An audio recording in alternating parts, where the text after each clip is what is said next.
آپ جانتے ہیں کہ پاکستان کا جو تیل ہے یہ سعودی عرب سے زیادہ مہنگا ہے؟ نہیں جانتے؟ اس ویڈیو کو اینڈ تک دیکھیے گا، یہ 4 سے 5 منٹ میں آپ کے ضائع نہیں ہونے دوں گا۔ دنیا میں بہت کم ایسے موقع ملتے ہیں جب کوئی ملک اچانک وسائل کی ایسی دولت دریافت فرماتا ہے جو نہ صرف اس کی معیشت بلکہ عام شہری کی زندگی پر بھی اثر ڈال سکتی ہے۔ آج پاکستان بھی ایک ایسے دوراہے پر کھڑا ہے کہ ملکی اور غیر ملکی ماہرین کی جانب سے جو رپورٹ سامنے آ رہی ہیں وہ اشارے دے رہی ہیں کہ پاکستان کی سمندری اور زمینی علاقوں میں جو خام مال دریافت ہوا ہے یا ہونے جا رہا ہے وہ صرف مقدار میں بڑا نہیں ہے بلکہ کوالٹی میں بھی قابل ذکر ہے۔ ایک محتاط اندازے کے مطابق پاکستان میں خام تیل کے ذخائر 9 ارب بیرل سے بھی زیادہ ہو سکتے ہیں۔ یہ وہی والیوم ہے جو کئی خلیجی ممالک کے ابتدائی ذخائر سے زیادہ ہے یا پھر برابر ہے، لیکن صرف مقدار یہ امپورٹنس نہیں ہوتا۔ تیل کی جو کوالٹی ہے نا، یہ اصل فیصلہ کن ایلیمنٹ ہوتا ہے۔ دنیا میں خام تیل کو اس کے سلفر کی مقدار، وزن اور ریفائن ہونے میں آسانی کے اعتبار سے مختلف گریڈز میں ڈیوائیڈ کیا جاتا ہے۔ مثلا کچھ تیل بہت ہیوی بھاری ہوتے ہیں جس میں سلفر گندک زیادہ ہوتی ہے، اسے صاف کرنا مہنگا اور مشکل ہوتا ہے، لیکن کچھ تیل بہت ہلکے اور شفاف ہوتے ہیں جسے لائٹ سویٹ کروڈ آئل کہا جاتا ہے۔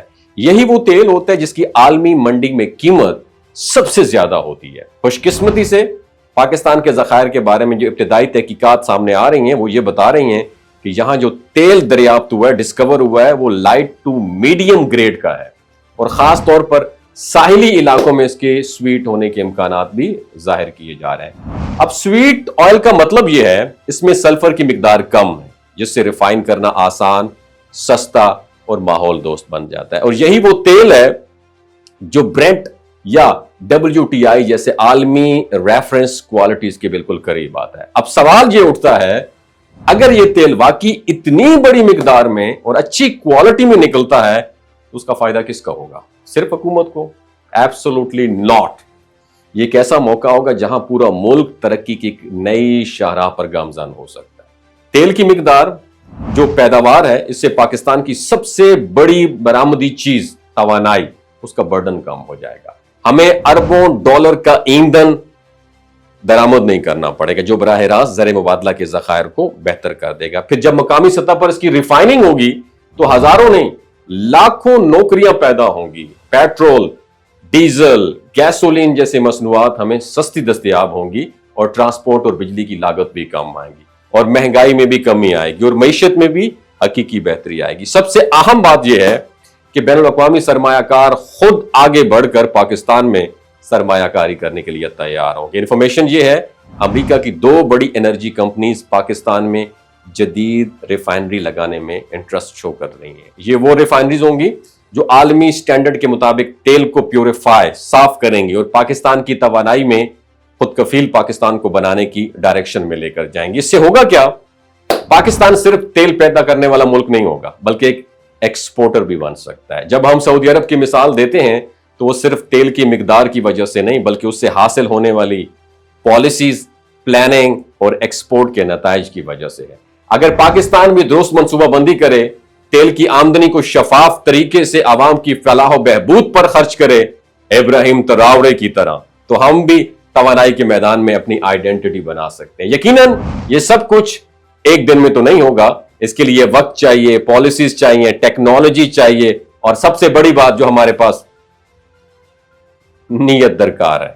لیکن آغاز تو ہو چکا ہے۔ اگر یہ منصوبے اپنی منزل تک پہنچتے ہیں تو آنے والے چند برسوں میں ہر پاکستانی کے حالات بہتر ہو سکتے ہیں۔ ایک مزدور سے لے کر ایک بزنس مین تک ہر فرد کو اس خوشخبری کا اثر ضرور محسوس ہو گیا۔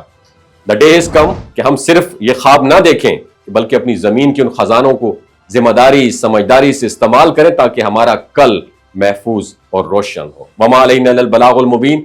آپ کی کیا رائے ہے؟ ڈرنا نہیں ہے، دھڑلے سے نیچے رائے لکھ لیں۔ کیا ہم اس سے مستفید ہو سکیں گے؟ کیا پاکستان ابراہیم تراورے کی طرح پاکستان بھی گرو کرنے والا کوئی لیڈر ملے گا ہمیں، یا اسی طرح خزانے آئیں گے جائیں گے؟ اللہ اکبر۔ بات بری لگی ہو، دس بستہ معذرت کا طلبگار ہو۔ پاکستان زندہ باد، اسلام زندہ باد، پاک فوج زندہ باد۔ یہ جو گلگت بلتستان کے لوگ ہوتے ہیں نا، ان کی ایوریج عمر 90 سال سے بھی زیادہ ہوتی ہے۔ You know why? کیونکہ یہ لوگ شلجیت استعمال کرتے ہیں۔ شلجیت کے اندر 85 منرلز ہوتے ہیں۔ اگر آپ چیزوں کو جلدی بھول جاتے ہیں مردانہ کمزوری محسوس کرتے ہیں، اولاد جیسی نعمت سے محروم ہیں، اور آپ سپرم کاؤنٹ آپ کے کم ہیں، ٹیسٹوسٹیرون ہارمون امبیلنس ہے، آپ سدا بہار جوان نظر آنا چاہتے ہیں، خون کی کمی کو دور کرنا چاہتے ہیں، ہڈیوں جوڑوں کے دردوں سے نجات حاصل کرنا چاہتے ہیں، موٹاپا کم کرنا چاہتے ہیں، تو ڈاکٹر اسد محمود کی پیور اینڈ نیچرل شیلاجیت ضرور استعمال کریں۔ ایک بات آپ نے دماغ کی کھڑکیوں کو کھول کے اپنی سننی ہے، ہمیشہ آرگینک اور قدرتی چیزوں کا استعمال کریں، کیمیکل والے فوڈ سپلیمنٹ خدا رہا استعمال نہیں کرنے۔ اگر آپ ڈاکٹر اسد محمود کی پیور اینڈ نیچرل شیلاجیت کو آرڈر کرنا چاہتے ہیں، نیچے دیے گئے نمبر پر واٹس ایپ کریں۔ 3 باتوں کا خیال رکھنا ہے: ہائی بلڈ پریشر میں مبتلا افراد، خواتین جو پریگننٹ ہیں، اور 15 سے 20 سال کی جو نوجوان نسل ہے جو غیر شادی شدہ ہیں، اپنے سیکشول پاور کو بوسٹ کرنے کے لیے استعمال کرنا چاہتے ہیں، تو ڈاکٹر کے ایڈوائس کے بغیر استعمال نہ کریں۔ باقی سارے لوگ بے دھڑک گرمی اور سردیوں میں استعمال کر سکتے ہیں۔ اپنا بہت خیال رکھیے گا۔ اللہ حافظ۔